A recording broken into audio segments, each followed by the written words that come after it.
Hi friends, ఈ వీడియోలో మనం ప్రిపోజిషన్స్ను యూజ్ చేస్తూ ఏ విధంగా మనం సెంటెన్స్ను ఫామ్ చేయాలో ఈ వీడియోలో మనం తెలుసుకుందాం.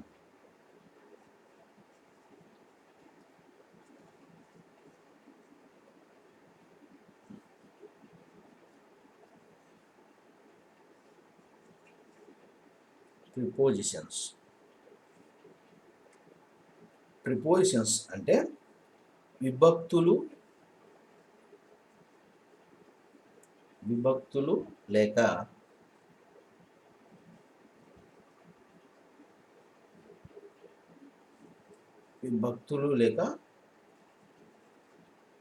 విభక్తార్థకాలు అని అర్థం. ప్రిపోజిషన్స్ అంటే మనము ఇదివరకే తెలుసుకోవడం జరిగింది. ప్రిపోజిషన్ అంటే నౌన్కు మరియు మరొక నౌన్కు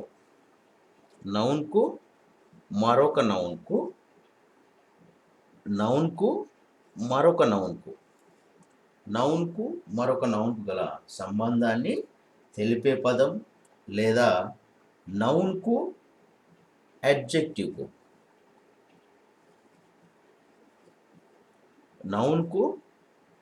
గల సంబంధాన్ని తెలిపే పదం, లేదా నౌన్కు అడ్జెక్టివ్ గల సంబంధాన్ని తెలిపే పదం, లేదా నౌన్కు వర్బుకు గల సంబంధాన్ని తెలిపే పదాన్ని మనం ప్రిపోజిషన్స్ అంటాము. నౌన్కు లేదా అడ్జెక్టివ్కు లేదా వర్బుకు సంబంధాన్ని మధ్య గల ఒక నౌన్కు మరొక నౌన్కు, ఒక నౌన్కు అడ్జెక్టివ్కు లేదా నౌన్కు వర్బుకు మధ్య గల సంబంధాన్ని తెలిపే పదాన్ని మనం ప్రిపోజిషన్స్ అంటాము. నౌన్కు మరొక నౌన్కు లేదా అడ్జెక్టివ్కు లేదా నౌన్కు వర్బుకు మధ్య గల సంబంధాన్ని తెలిపే దానిని మనం ప్రిపోజిషన్స్ అంటాము. ఈ ప్రిపోజిషన్స్ను కొన్నింటిని తీసుకొని సెంటెన్స్ను ఏ విధంగా తయారు చేయాలో ఈ వీడియోలో మనం చూద్దాం.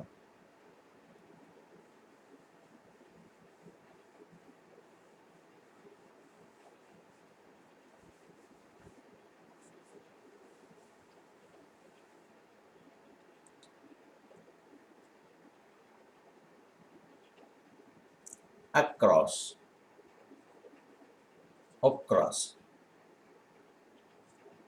లేదా అక్రాస్ అంటే అడ్డంగా అని అర్థం.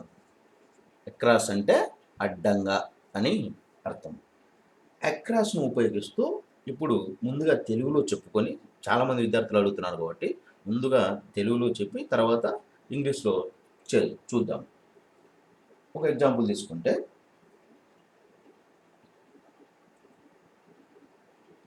ఆమె చాపను అడ్డంగా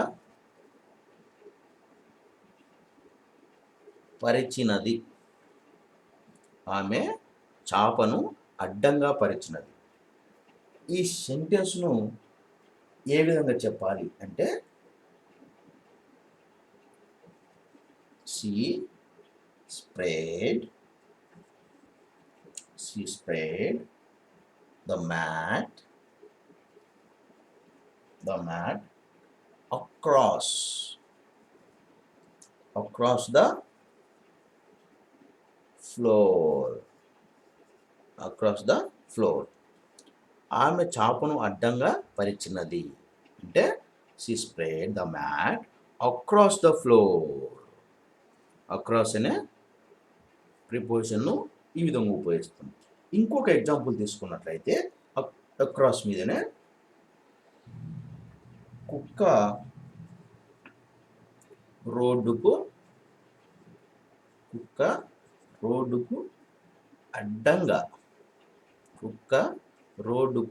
అడ్డంగా పరిగెట్టినది.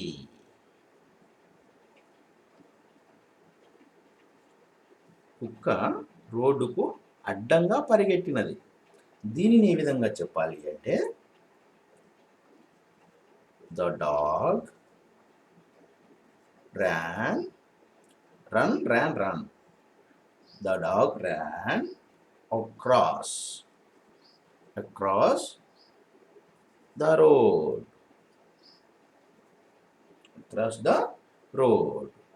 ఆమె చాపను అడ్డంగా పరిచినది. She spread the mat across the floor. కుక్క రోడ్డుకు అడ్డంగా పరిగెట్టినది. The dog ran across the road. Across అంటే అడ్డంగా. ఆమె చాపను అడ్డంగా పరిచినది. She spread the mat across the floor. కుక్క రోడ్డుకు అడ్డంగా పరిగెట్టినది. The dog ran across the road. ఈ విధంగా అక్రాస్ అని మనము యూజ్ చేసుకోవచ్చు.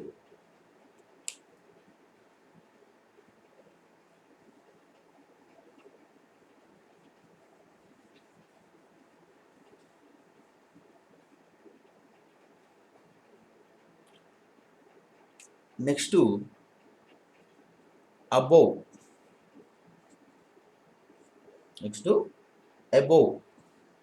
అబోవ్ అనే ప్రిపోజిషన్ తీసుకున్నట్లయితే అబోవ్ అంటే పైన లేదా పై భాగాన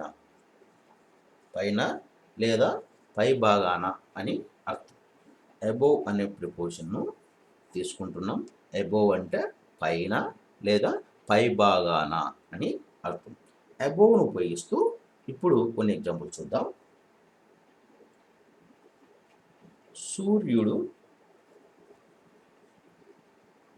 సూర్యుడు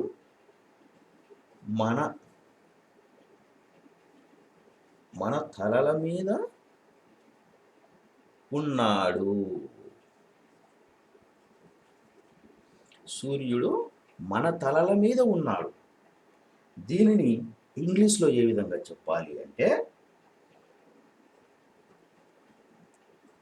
The sun is above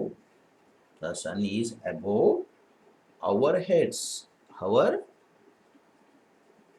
heads. సూర్యుడు మన తలల మీద ఉన్నాడు అంటే the sun is above our heads అని చెప్పాలి. నెక్స్ట్ ఇంకో ఎగ్జాంపుల్ తీసుకుంటే వృద్ధ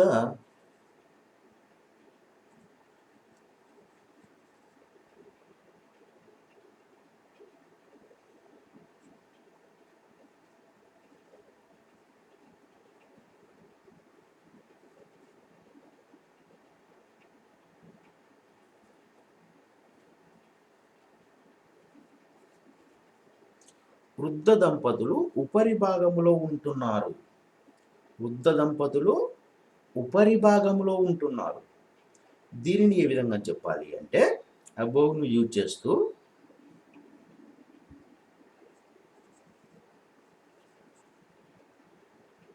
the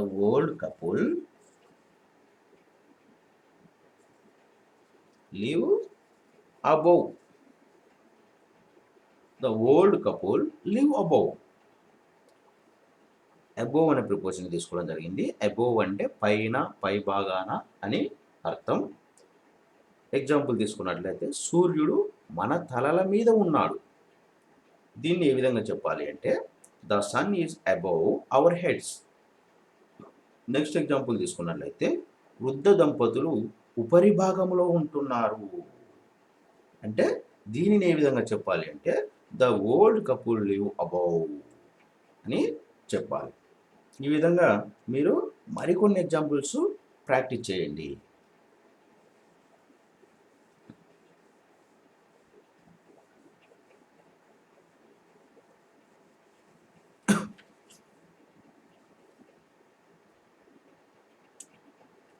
next ప్రిపోజిషన్ను a preposition తీసుకుందామంటే against.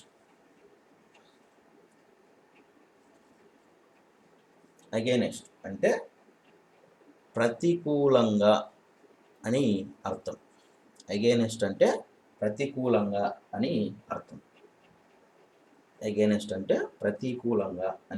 అర్థం. ఎగ్జాంపుల్ తీసుకున్నట్లయితే అతను అతను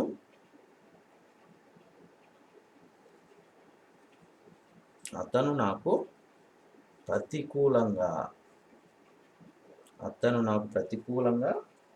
మాట్లాడాడు. అతను నాకు ప్రతికూలంగా మాట్లాడాడు.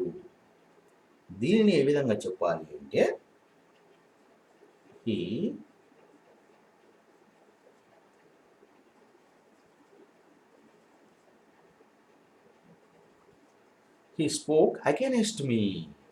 he spoke against me.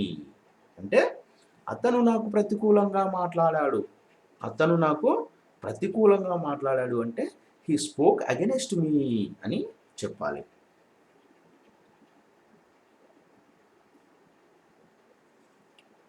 Next example తీసుకున్నట్లయితే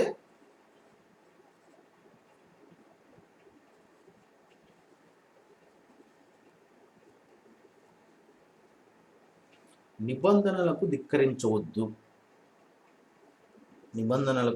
ధిక్కరించవద్దు లేదా నిబంధనలను ధిక్కరించవద్దు అంటే దీనిని ఏ విధంగా చెప్పాలి అంటే నిబంధనలను ధిక్కరించవద్దు అంటే don't go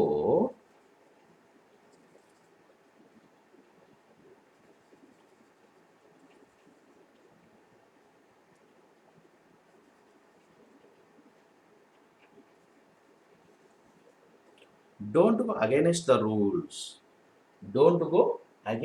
the rules.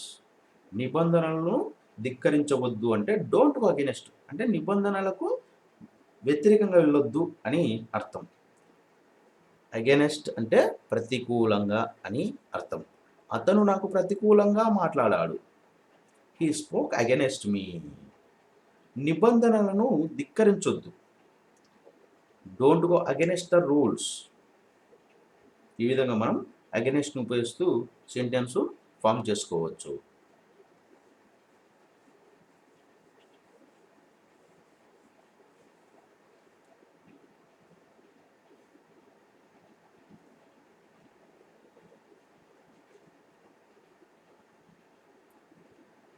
Next about అనే ప్రిపోజిషన్ తీసుకుందాం. అబౌట్ అంటే గురించి అని అర్థం. అబౌట్ అంటే గురించి అని అర్థం. అబౌట్ను ఉపయోగిస్తూ ఇప్పుడు ఎగ్జాంపుల్ చూద్దాం. ఆమె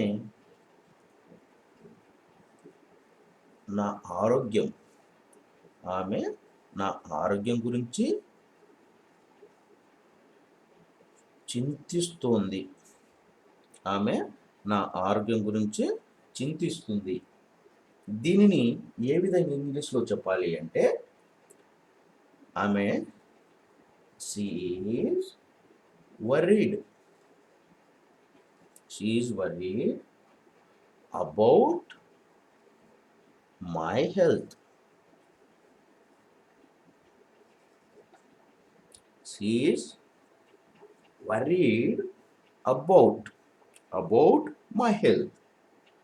ఆమె నా ఆరోగ్యం గురించి చింతిస్తుంది అని చెప్పాలి.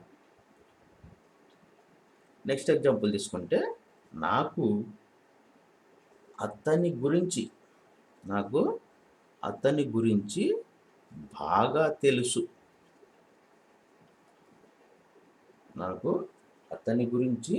బాగా తెలుసు. దీనిని ఇంగ్లీష్లో ఏ విధంగా చెప్పాలి అంటే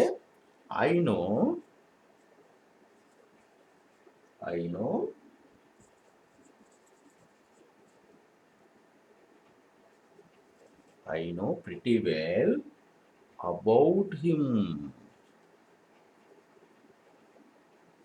I know pretty well about him.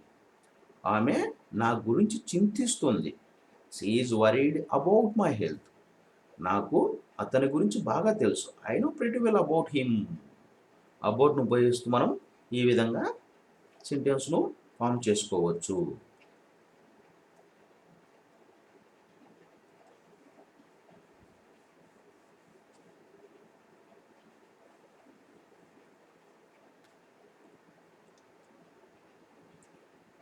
Next preposition తీసుకున్నట్లయితే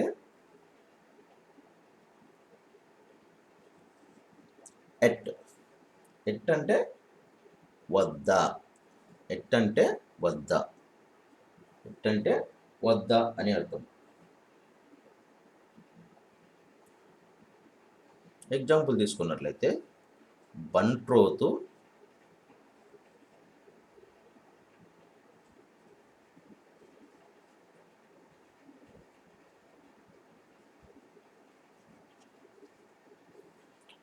బంట్రోతు ద్వారం వద్ద ఉన్నాడు. దీన్ని ఏ విధంగా చెప్పాలి అంటే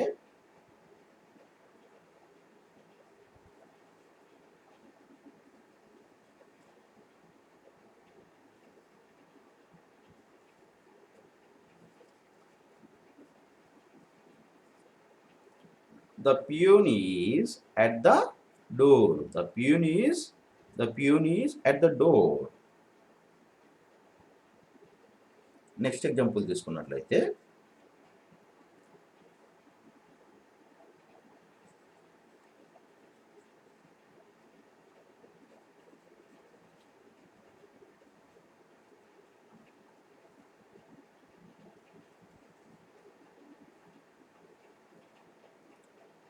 నేను అతనికి గుడి వద్ద కలిశాను.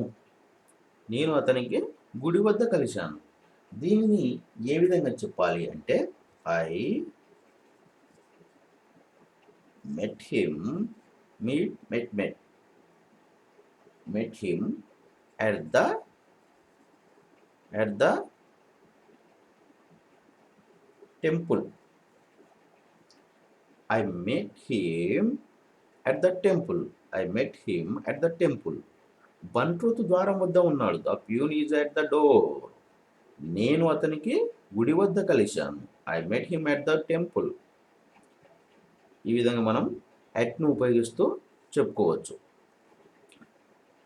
అట్ను ఉపయోగిస్తూ ఈ విధంగా మనం సెంటెన్స్ను ఫామ్ చేసుకోవచ్చు.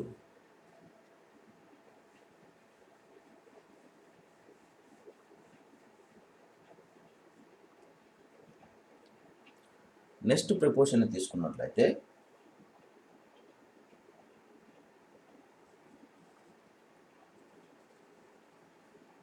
బిట్వీన్. బిట్వీన్ అంటే రెండింటి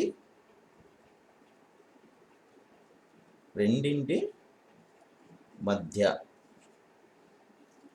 బిట్వీన్ అంటే రెండింటి మధ్య అని అర్థం. ఎగ్జాంపుల్ తీసుకున్నట్లయితే ఇప్పుడు అతడు అతని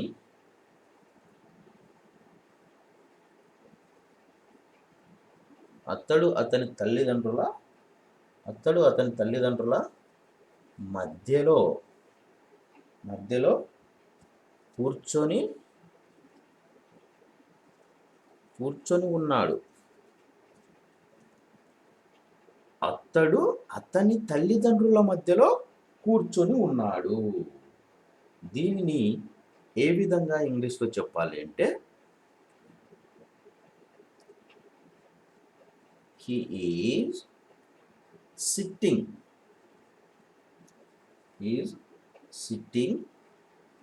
between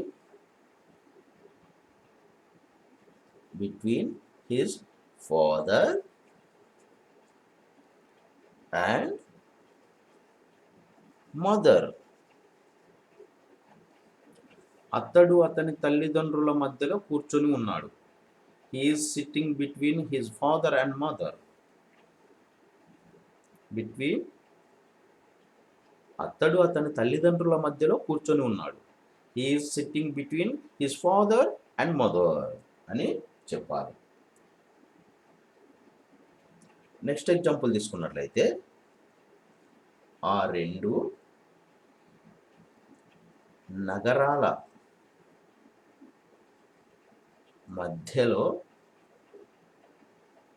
నది ప్రవహిస్తున్నది. ఆ రెండు నగరాల మధ్యలో నది ప్రవహిస్తుంది. దీనిని ఏ విధంగా ఇంగ్లీష్లో చెప్పాలి అంటే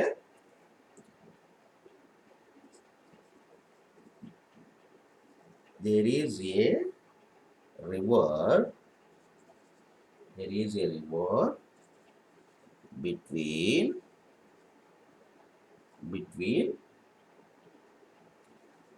the two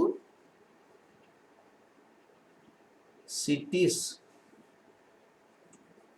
ఆ రెండు నగరాల మధ్యలో నది ప్రవహిస్తుంది అంటే there is a river between the two cities.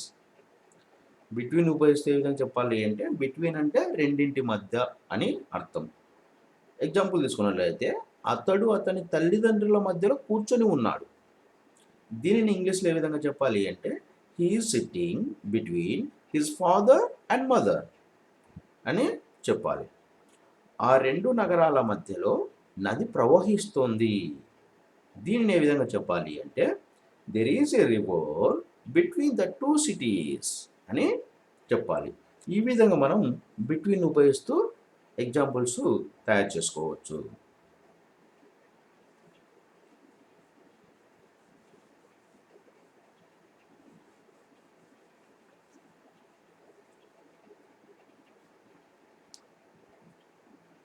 Next ప్రిపోజిషన్ని తీసుకున్నట్లయితే ఫ్రమ్ తీసుకుందాం. ఫ్రమ్ అంటే నుండి, ఫ్రమ్ అంటే నుండి అని అర్థం. ఫ్రమ్ అంటే నుండి అని అర్థం.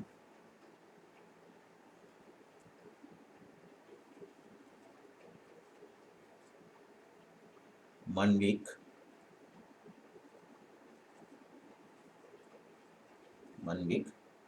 చెన్నై నుండి వచ్చాడు. మన్విక్ చెన్నై నుండి వచ్చాడు. దీనిని ఏ విధంగా చెప్పాలి అంటే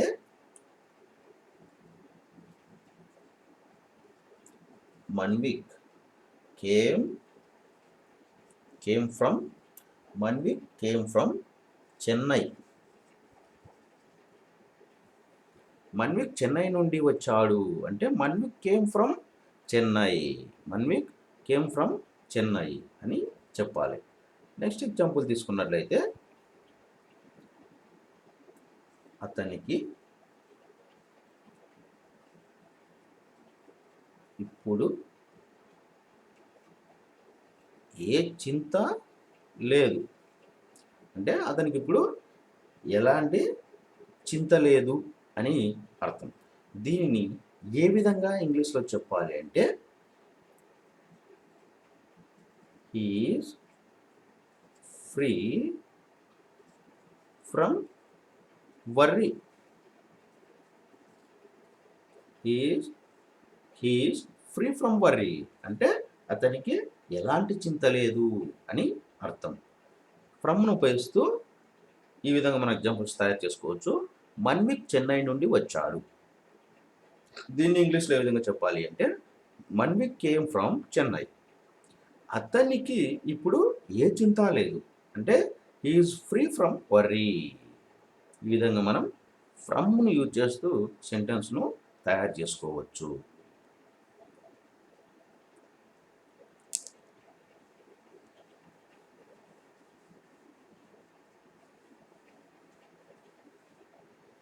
నెక్స్ట్ ఇప్పుడు ఏ ప్రిపోజిషన్ తీసుకుందాం అంటే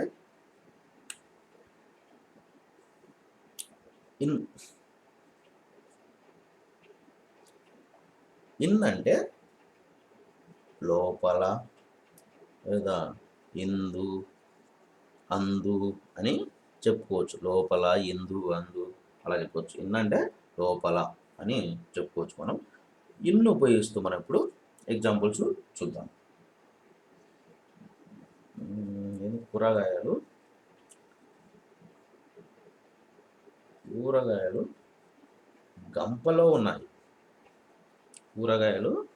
గంపలో ఉన్నాయి. దీనిని ఇంగ్లీష్లో ఏ విధంగా చెప్పాలి అంటే కూరగాయలు the vegetables are in the basket. The vegetables are in the basket. కూరగాయలు గంపలో ఉన్నాయి. కూరగాయలు గంపలో ఉన్నాయి. ఈ విధంగా మనం చెప్పుకోవచ్చు. నెక్స్ట్ ఎగ్జాంపుల్ తీసుకున్నట్లయితే విద్యార్థి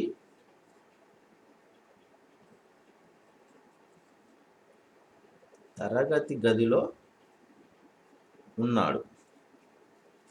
విద్యార్థి తరగతి గదిలో ఉన్నాడు. దీనిని ఇంగ్లీష్లో ఏ విధంగా చెప్పాలి అంటే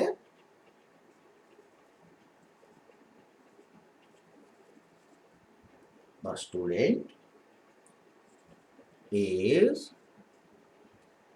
in the class room. The student is in the class room. కూరగాయలు గంపలో ఉన్నాయి అంటే the vegetables are in the basket అని చెప్పాలి. విద్యార్థి తరగతి గదిలో ఉన్నాడు అంటే the student is in the class room. ఈ విధంగా మనం ఇన్ అనే ప్రిపోజిషన్ యూజ్ చేస్తూ సెంటెన్స్ను తయారు చేసుకోవచ్చు.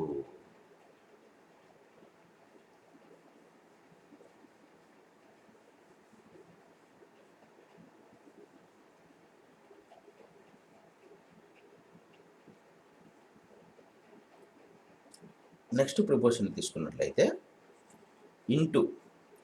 ఇంటూ అంటే లోపలకు లేదా అందులోకు, లోపలకు లేదా అందులోకి అని చెప్పుకోవచ్చు. ఎగ్జాంపుల్ తీసుకున్నట్లయితే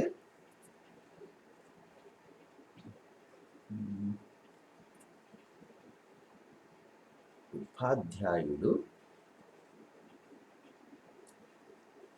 తరగతి గదిలోనికి వెళ్ళాడు. ఉపాధ్యాయుడు తరగతి గదిలోనికి వెళ్ళాడు. దీనిని ఇంటును ఉపయోగిస్తూ ఏ విధంగా చెప్పాలి అంటే the teacher vent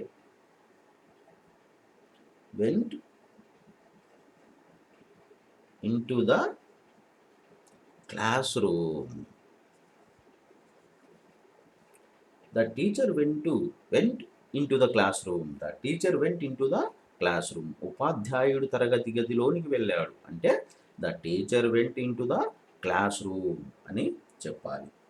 next example తీసుకున్నట్లయితే పిల్లి బావిలోనికి దూకింది. పిల్లి బావిలోకి దూకింది.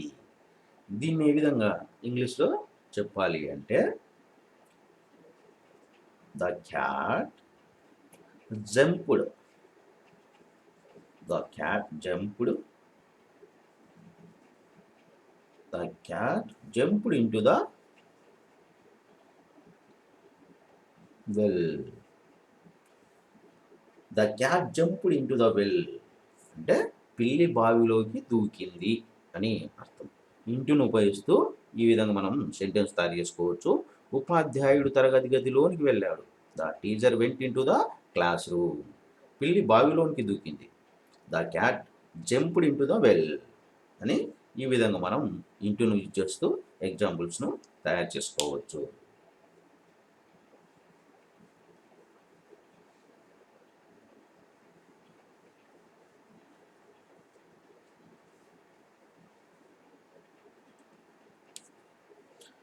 నెక్స్ట్ ప్రిపోజిషన్ తీసుకున్నట్లయితే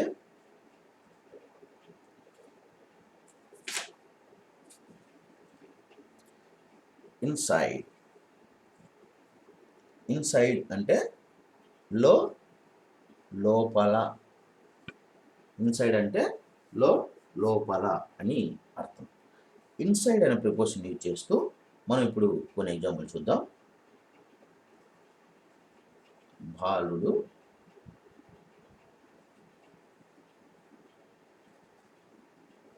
ఇంటి లోపల ఉన్నాడు. బాలుడు ఇంటి లోపల ఉన్నాడు. దీనిని ఏ విధంగా ఇంగ్లీష్లో చెప్పాలి అంటే the boy is inside the house. The boy is inside the house. బాలుడు ఇంటి లోపల ఉన్నాడు అంటే the boy is inside the house అని చెప్పాలి. నెక్స్ట్ ఎగ్జాంపుల్ తీసుకున్నట్లయితే సింహం గుహలో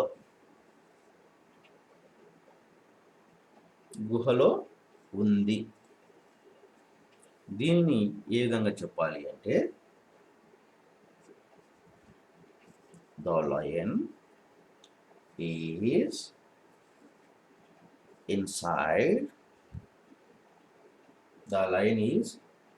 ఇన్సైడ్ ద డెన్ అంటే గుహ. The lion is inside the den. బాలుడు ఇంటి లోపల ఉన్నాడు. The boy is inside the house. సింహం గుహలో ఉంది. The lion is inside the den. ఈ విధంగా మనం ఇన్సైడ్ను యూజ్ చేస్తూ కొన్ని సెంటెన్స్ను తయారు చేసుకోవచ్చు.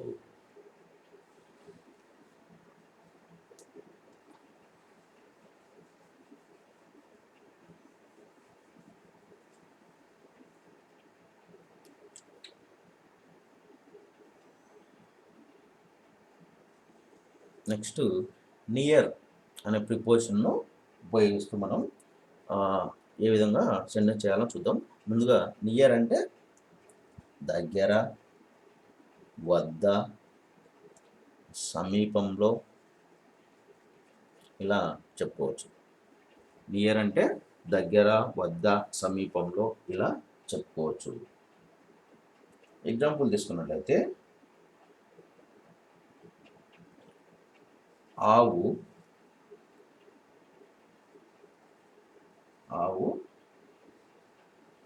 చెట్టు వద్ద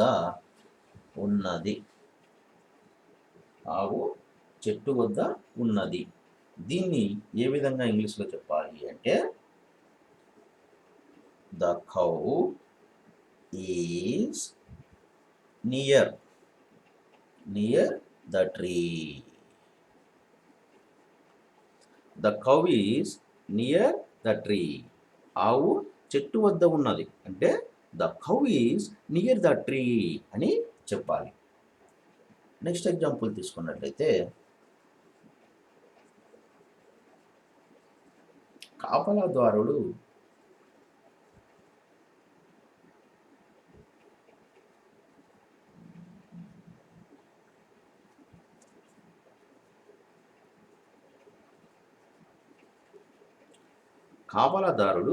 ద్వారం వద్ద నిద్రపోతున్నాడు. దీనిని ఏ విధంగా ఇంగ్లీష్లో చెప్పాలి అంటే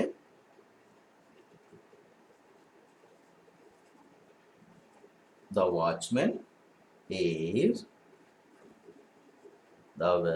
sleeping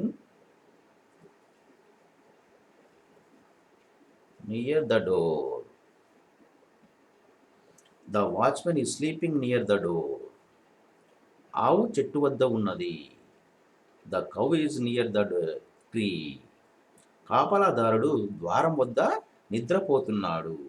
the watchman is sleeping near the door. మనం ఈ విధంగా నియర్ అనే ప్రిపోజిషన్ను యూజ్ చేస్తూ చెప్పుకోవచ్చు.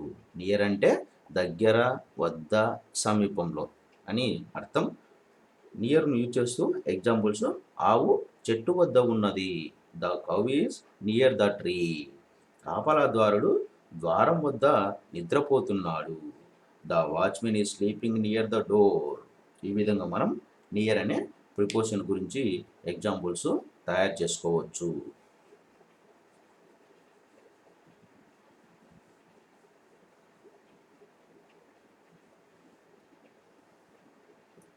నెక్స్ట్ ఆఫ్ అనే ప్రిపోజిషన్ను తీసుకుందాం. ఆఫ్ అంటే యొక్క అని అర్థం. ఆఫ్ అనే ప్రిపోజిషన్ను యూజ్ చేస్తూ ఇప్పుడు కొన్ని ఎగ్జాంపుల్ చూద్దాం. మీరు రేపు తప్పకుండా వస్తారా? మీరు రేపు తప్పకుండా వస్తారా?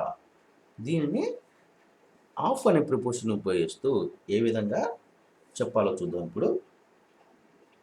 Are you sure? Are you sure of coming? Are you sure of coming?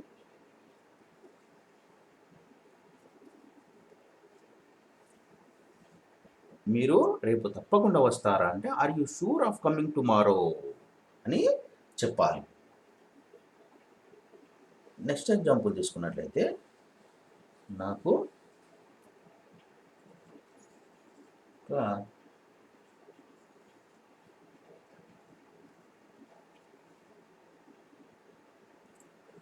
నాకు ఒక పూల గుత్తి కావాలి. దీన్ని ఏ విధంగా ఇంగ్లీష్లో చెప్పాలి అంటే ఐ వాంట్ ఏ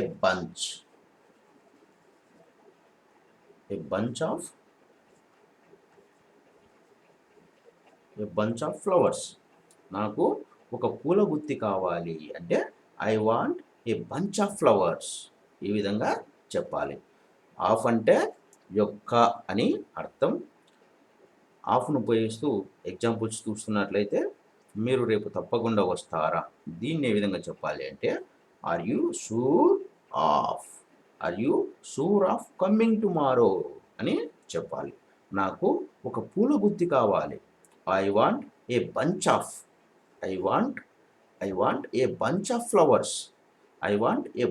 ఫ్లవర్స్. ఈ విధంగా మనం ఆఫ్ను ఉపయోగిస్తూ సెంటెన్స్ను తయారు చేసుకోవచ్చు.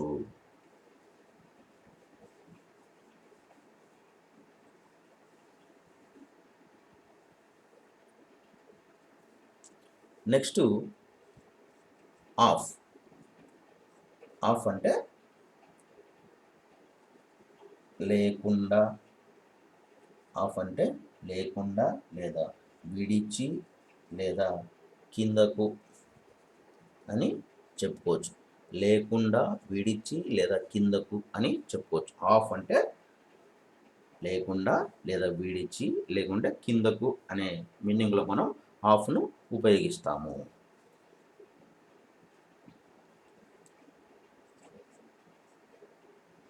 ఆఫ్ అంటే లేకుండా, విడిచి, కిందకు ఇలా చెప్పే సందర్భాలలో మనం ఆఫ్ అనే ప్రిపోజిషన్ను యూజ్ చేస్తాము.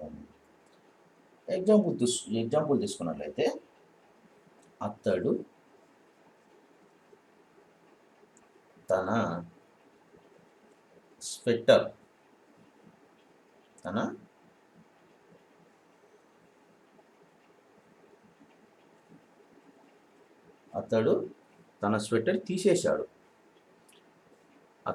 స్వెటర్ తీసేశాడు. దీనిని ఇంగ్లీష్లో ఏ విధంగా చెప్పాలి ఆఫ్ను ఉపయోగిస్తూ అంటే he took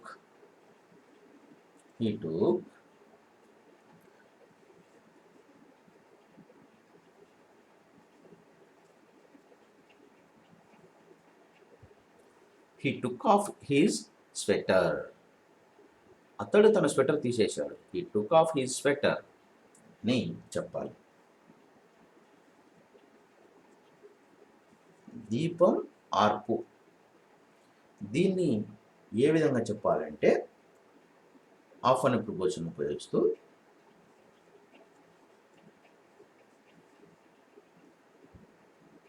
put off the light. దీపం మార్పు అంటే పుట్ ఆఫ్ ద లైట్. ఈ విధంగా మనం ఆఫ్ను ఉపయోగిస్తూ ఎగ్జాంపుల్స్ తీసుకోవచ్చు. ఆఫ్ అంటే లేకుండా, విడిచి, కిందకు అని అర్థం. అలాంటి సందర్భాల్లో మనం ఆఫ్ను ఉపయోగిస్తాము. ఎగ్జాంపుల్ తీసుకున్నట్లయితే, అతడు తన స్వెటర్ తీసేశాడు. he took off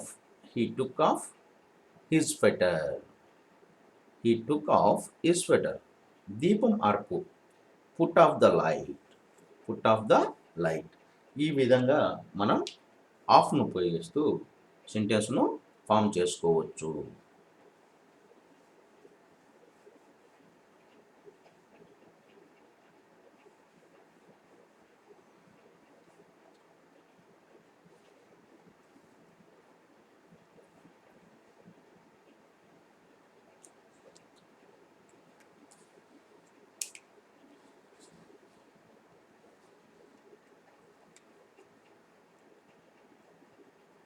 next beside. Beside అంటే ప్రక్కనే, ప్రక్కనే అని అర్థం. బిసైడ్ అంటే పక్కనే అని అర్థం.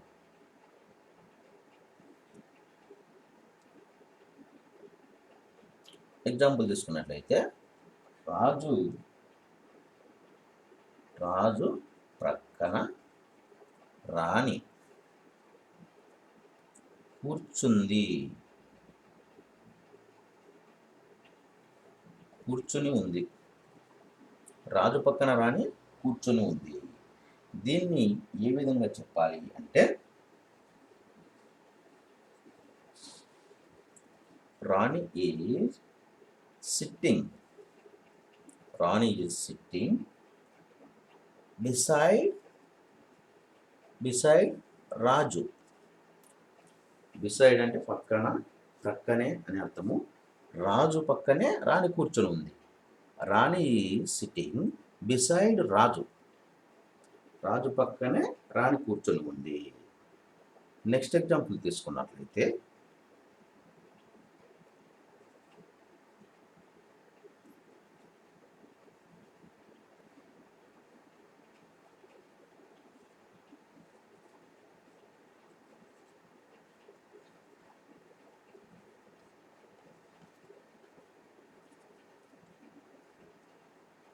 మన్విక్ ప్రక్కన నిహాలి కూర్చొని ఉంది. దీన్ని ఏ విధంగా చెప్పాలి అంటే నిహాలి ఈజ్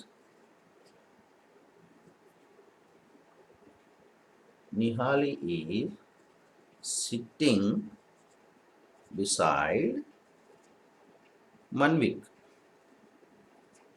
ఈ విధంగా మనం చెప్పుకోవచ్చు. బిసైడ్ అంటే ప్రక్కనే అని అర్థం. రాజు ప్రక్కన రాణి కూర్చొని ఉంది. రాణి ఈజ్ సిట్టింగ్ బిసైడ్ రాజు అని చెప్పాలి. మన్విక్ పక్కన నిహాలి కూర్చొని ఉంది. Nihali is sitting beside Manvik. ఈ విధంగా మనం బిసైడ్ను యూజ్ చేస్తూ చెప్పుకోవచ్చు.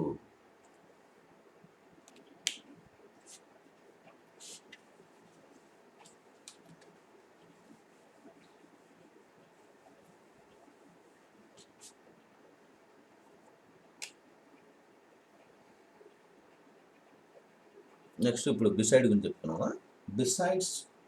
బిసైడ్స్ గురించి బిసైడ్స్ అనే ప్రపోజన్ చూద్దాం. బిసైడ్స్ అంటే ఇదే కాకుండా, బిసైడ్స్ అంటే ఇదే కాకుండా అని అర్థం. బిసైడ్స్ను యూజ్ చేస్తూ కొన్ని ఎగ్జాంపుల్స్ చూద్దాం.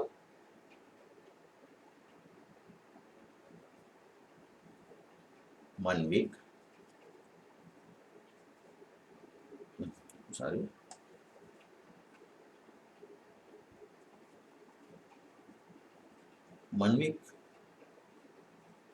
తెలుగుతో పాటు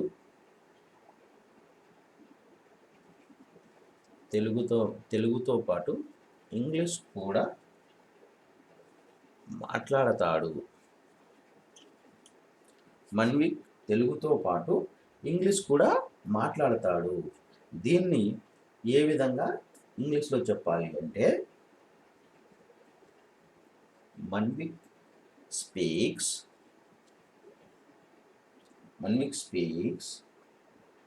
English besides Telugu.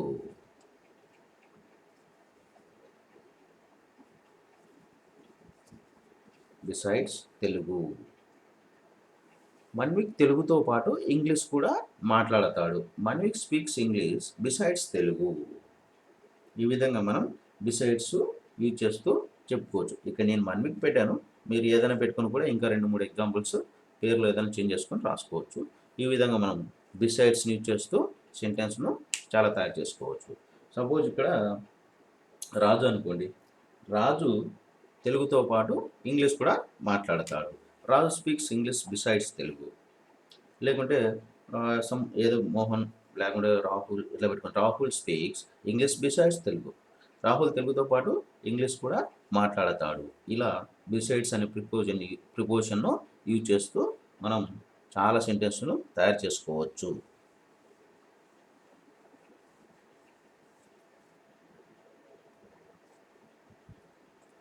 Next by.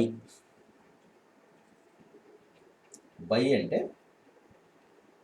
వలన లేదా చేత లేదా దగ్గరగా లేదా వద్ద ఇలా చెప్పే సందర్భాలలో మనం బై అనే ప్రిపోజిషన్ను యూజ్ చేస్తూ ఉంటాము. ఎగ్జాంపుల్ తీసుకున్నట్లయితే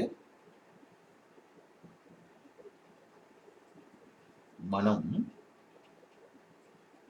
అక్కడికి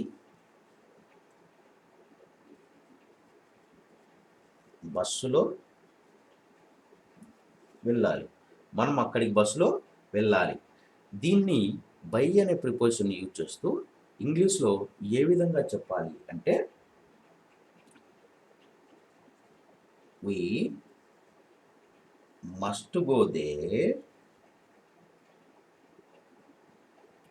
We must go there by bus. మనం అక్కడికి బస్సులో వెళ్ళాలి అంటే we must go there by bus. ఈ విధంగా చెప్పుకోవచ్చు. నెక్స్ట్ ఎగ్జాంపుల్ తీసుకున్నట్లయితే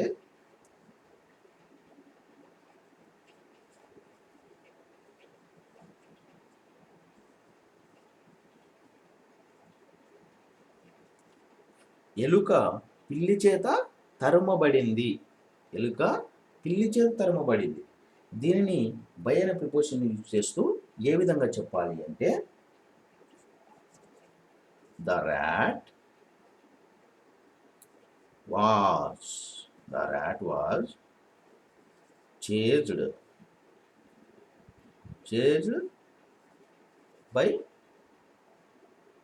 by the cat. The rat was chased by the cat. ఎలుక పిల్లి చేత తరుమబడింది. The rat was chased by the cat అని చెప్పాలి. బై అంటే వలన, చేత, దగ్గరగా, వద్ద అని అర్థం. బైను ఉపయోగిస్తూ ఎగ్జాంపుల్ చూసుకున్నట్లయితే మనం అక్కడికి బస్సులో వెళ్ళాలి. దీన్ని చెప్పేటప్పుడు ఇంగ్లీష్లో ఏ విధంగా చెప్పాలంటే we must go there by bus. ఎలుక పిల్లి చేత తరుమబడింది అంటే the rat was chased by the cat. ఈ విధంగా మనం బై అనే ప్రిపోజిషన్ను యూజ్ చేస్తూ చాలా సెంటెన్స్ను తయారు చేసుకోవచ్చు.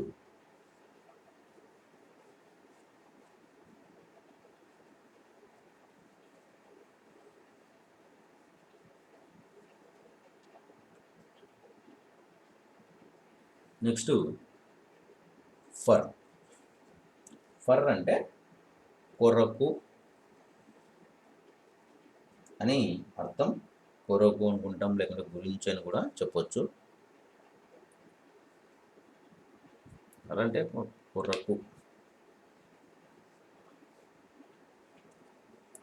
కొరకు, కోసం, గురించి ఇలా చెప్పుకోవచ్చు. ఫర్ అంటే కొరకు, కోసం, గురించి ఇట్లా చెప్పుకోవచ్చు. ఫర్ను యూజ్ చేస్తూ కొన్ని ఎగ్జాంపుల్ చూద్దాం. నా స్నేహితుడు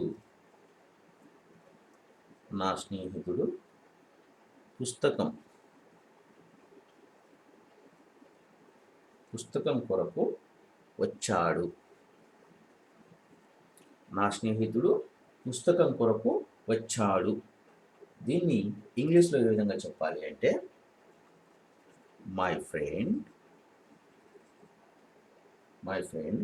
came for the book. My friend came for the book. My friend came for the book. నా స్నేహితుడు పుస్తకం కొరకు వచ్చాడు. My friend came for the book. Next example తీసుకున్నట్లయితే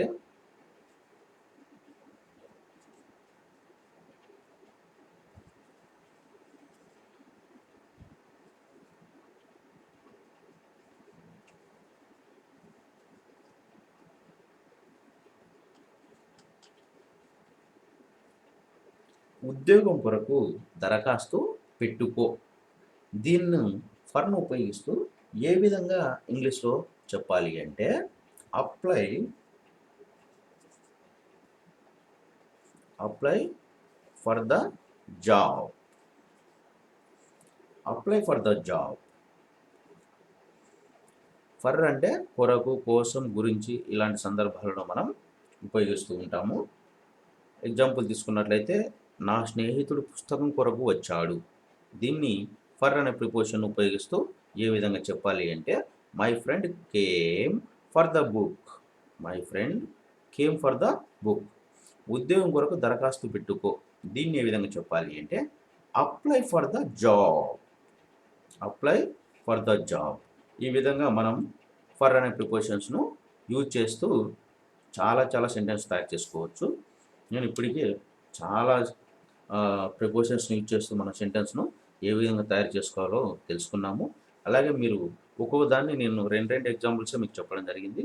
మీరు ఇంకా ఎక్కువగా తీసుకున్నట్లయితే చాలా తీసుకొని ఎన్నో సెంటెన్స్ తయారు చేసుకోవచ్చు. ఈ విధంగా చేసుకున్నట్లయితే మీకు ప్రిపోజిషన్స్ అనేటివి చాలా ఈజీ అవుతుంది.